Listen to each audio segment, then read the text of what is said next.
ओंकारेश्वर महादेव मंदिर S T colony येथील पारायणातील पहिल्या दिवसाचा व्हिडिओ आपल्याला या चॅनलवर बघायला भेटेल। असेच नवनवीन व्हिडिओसाठी आम्ही उदगीरकर चॅनलला आता सबस्क्राईब करून ठेवा, म्हणजे नवनवीन व्हिडिओ आपल्याला बघायला भेटतील। धन्यवाद।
तुम्ही जे इथं डिझिंग नाही करणार, डिझिंग नाही करताय, ते झुंगासुरांच्या माध्यमातून पूर्ण जगात त्या ठिकाणी कार्यक्रम चाललेला आहे।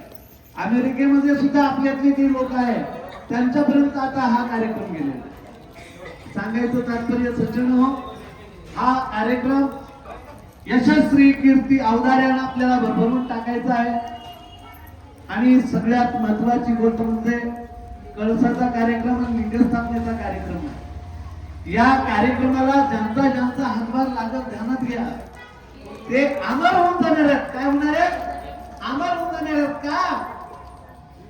कोणतंही एखादी बिल्डिंग कुणी बांधलं, घर कुणी बांधलं, 100 वर्ष 200 वर्षानंतर त्या ठिकाणी ते पडणार आहे. हे जे आहे महाराज, हे जे आहे कधीच न पडणार आहे, कधीच न नष्ट होणार आहे.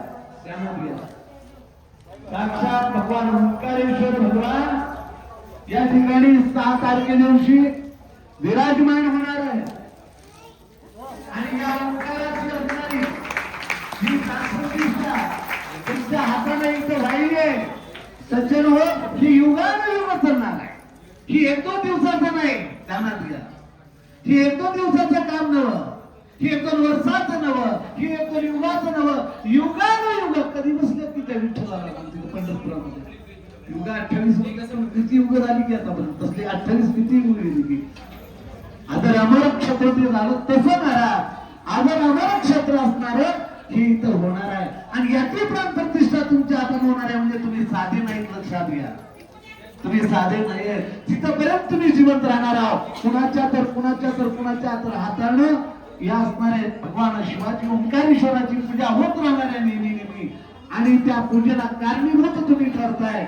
म्हणजे सज्जन माता पित्यानं तुमच्या जीवनातलं सर्वश्रेष्ठ कार्य तुम्ही या ठिकाणी पार पाडताय. कोण बोलला नाही तिकडं